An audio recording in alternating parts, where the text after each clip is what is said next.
নমস্কার বন্ধুরা, সবাই কেমন আছো? আশা করি ভালোই আছো। আমিও খুব ভালো আছি। আজকে আবারও একটা রেসিপি নিয়ে চলে এসেছি তোমাদের সঙ্গে শেয়ার করব বলে। আজকে বানাবো লাউ দিয়ে মাছের ঝোল, চারা মাছের ঝোল। তো এটা নিরামিষ বা আমিষ, যেহেতু মাছ দিয়েছে সেই জন্য আমিষ, মাছ ছাড়া করলে এটা নিরামিষ। তো বড়দের পোনা মাছ, ছোটদের বুক ভরা ভালোবাসা দিয়ে চলো যে ভিডিওটা শুরু করি। তো মাছের ঝোল বানাবার জন্য দেখো চারা মাছ নিয়ে চলে এসেছে আমার বর গোটা গোটা।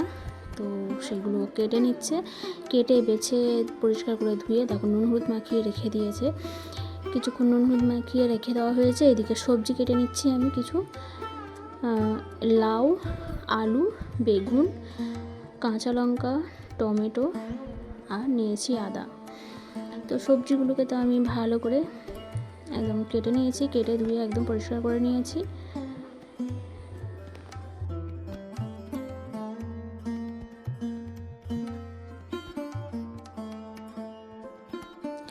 আদাটাকে একটু গ্রেট করে নেব।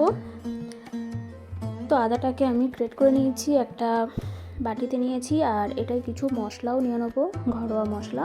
তো মশলাটাকে আমি একটু পেস্ট মানে একটু জলে গুলে রেখে দেবো, অনেকটা বাটা মশলার মতনই স্বাদ হয় এরকমভাবে যদি রেডি করে রেখে দিই। তো দেখো আদার উপরে নিয়ে নিয়েছি ধনিয়া গুঁড়ো, জিরা গুঁড়ো, নিয়ে নেবো একটু হলুদ গুঁড়ো। তো মশলাগুলোকে আমি একসঙ্গে একবারে জল দিয়ে গুলে কিছুক্ষণ ভিজিয়ে রাখবো।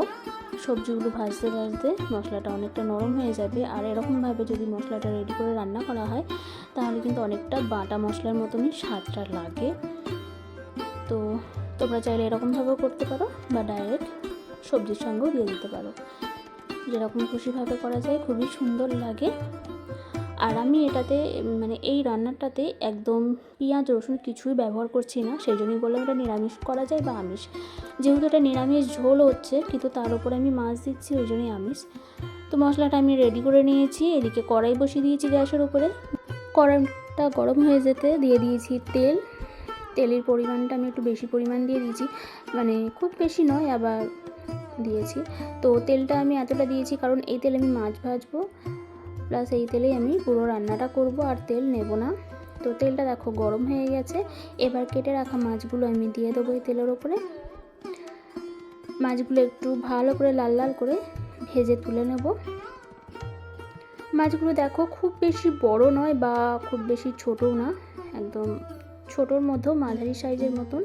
তো এরকম গরম গরম মাছ ভাজা বা ভাত বেশ ভালো লাগে।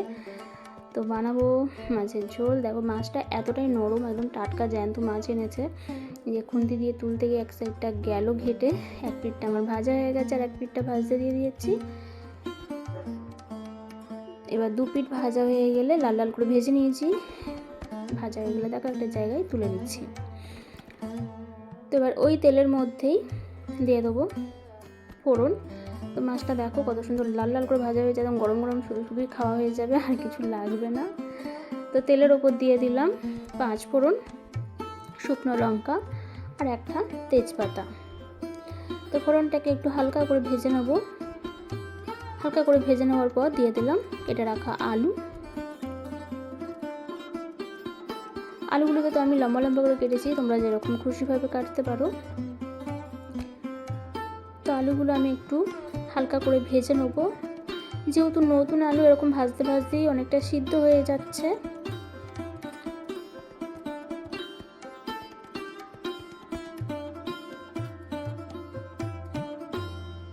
আলুগুলো দেখো মোটামুটি ভাজা হয়ে গেছে। এবার আমি দিয়ে দেবো কেটে রাখা লাউ।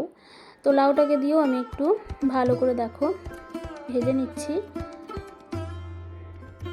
ভালো করে বলতে মোটামুটি হালকা করে একটু ভেজে নিতেই হবে। এটা কাঁচাভাবেও করা যায়, কিন্তু এরকম ভেজে করলে তার স্বাদটা বেশি ভালো লাগে। দিয়ে দিলাম কেটে রাখা বেগুন, টমেটো আর কয়েকটা চেরা কাঁচা লঙ্কা। তো কাঁচা লঙ্কাটা আমি ঝালের জন্য ব্যবহার করেছি, তোমরা চাইলে গুঁড়ো লঙ্কা ব্যবহার করতে পারো। আমরা গুঁড়ো লঙ্কা খাই না, তো কাঁচা লঙ্কাটা খাই। কাঁচা লঙ্কা দিয়ে দিয়েছি আমরা আমাদের ঝালের পরিমাণ অনুযায়ী। তো সবজিগুলোকে দেখো ভালো করে নাড়াচাড়া করে নেবো। এদিকে দিয়ে দেবো পরিমাণ মতন একটু নুন। নুনটা এই ভাজার সময় দিয়ে দিচ্ছি। এই সময় নুনটা দিলে টমেটোটাও একটু গলে যাবে আর সবজিগুলোর মধ্যে নুনটা ভালোভাবে ঢুকে যাবে, স্বাদটা বেশ সুন্দর হবে। তো ভালো করে মিশিয়ে নেব।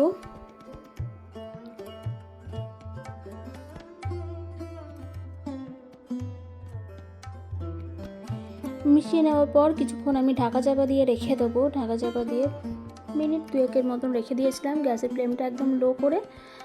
তো তারপর আবার চলে এসেছি। দেখো সবজিগুলো মোটামুটি অনেকটাই নরম হয়ে এসেছে, আর টমেটোগুলো দেখো একদম গলে গেছে। খুন্তির সাহায্যে আমি একটু ঘেঁটে দিচ্ছি। তো আমি তো টমেটো গোটা কেটেই দিয়েছি, তোমরা চাইলে একটু বাটা ব্যবহার করতে পারো। তো একদম দেখো ঘেঁটে গেল টমেটোটা। আর এরকম ঝোলে একটু টমেটো দিলে বেশ ভালো লাগে, হালকা টক সুন্দর লাগে মাছের ঝোলটা। তো তারপর দেখো যে মশলাটা আমি রেডি করে রেখে দিয়েছিলাম ভিজিয়ে, কতটা হয়ে গেছে। তো সেই মশলাটা আমি দিয়ে দিলাম। মশলাটা দিয়ে একটু ভালো করে কষিয়ে নেব।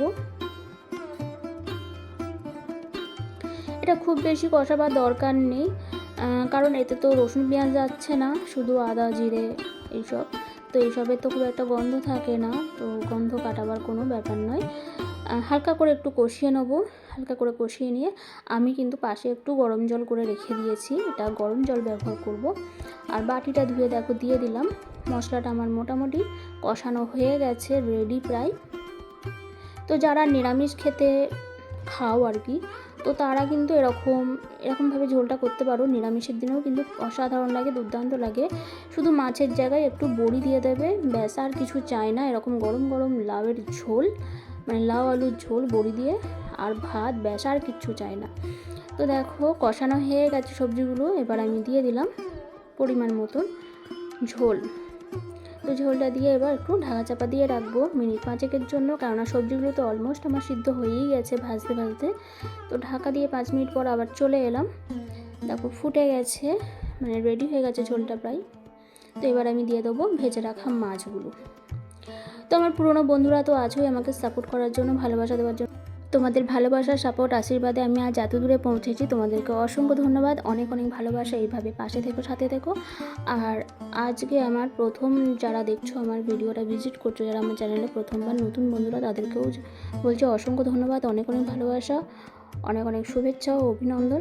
আজকের রেসিপিটা দেখে যদি ভালো লেগে থাকে অবশ্যই চ্যানেলটাকে সাবস্ক্রাইব করে দিও, আর পাশে থাকা বেল আইকনটা প্রেস করে অল নোটিফিকেশানটা অন করে দিও, তাহলে আমার নতুন নতুন ভিডিও সবার আগে তোমাদের কাছে পৌঁছে যাবে। আর আজকের রেসিপিটা সবার কেমন লাগলো অবশ্যই একটা কমেন্টের মাধ্যমে জানাতে ভুলো না। তোমাদের একটা কমেন্ট কিন্তু খুবই গুরুত্বপূর্ণ, খুব উৎসাহ দেয় আমাকে নতুন নতুন ভিডিও দিতে, খুব ভালো লাগে তোমাদের কমেন্ট করতে। তো অবশ্যই একটা কমেন্টের মাধ্যমে জানাতে ভুলো না আজকের রেসিপিটা তোমাদের কেমন লাগলো। তো দেখো তোমাদের সঙ্গে কথা বলতে বলতে তো মাছের ঝোলটা একদম রেডি। কত সুন্দর হয়েছে দেখেই কিন্তু জিভে জল চলে আসছে। এরকম মাছের ঝোল, গরম গরম ভাত, ব্যাস, আর কিচ্ছু চায় না। এই একটা রেসিপি দিয়েই জমে যাবে দুপুরের খাবারটা। তো একদম রেডি। তো আজকের রেসিপিটা তো এতটুকুই। এতক্ষণ ধৈর্য সহকারে আমার সঙ্গে আমার এই ভিডিওটা দেখার জন্য সকলকে অসংখ্য ধন্যবাদ, অনেক অনেক ভালোবাসা। তো দেখা হবে পরের একটা রেসিপির সঙ্গে। তো ততক্ষণ সবাই তোমরা খুব খুব ভালো থেকো, সুস্থ থেকো। টাটা।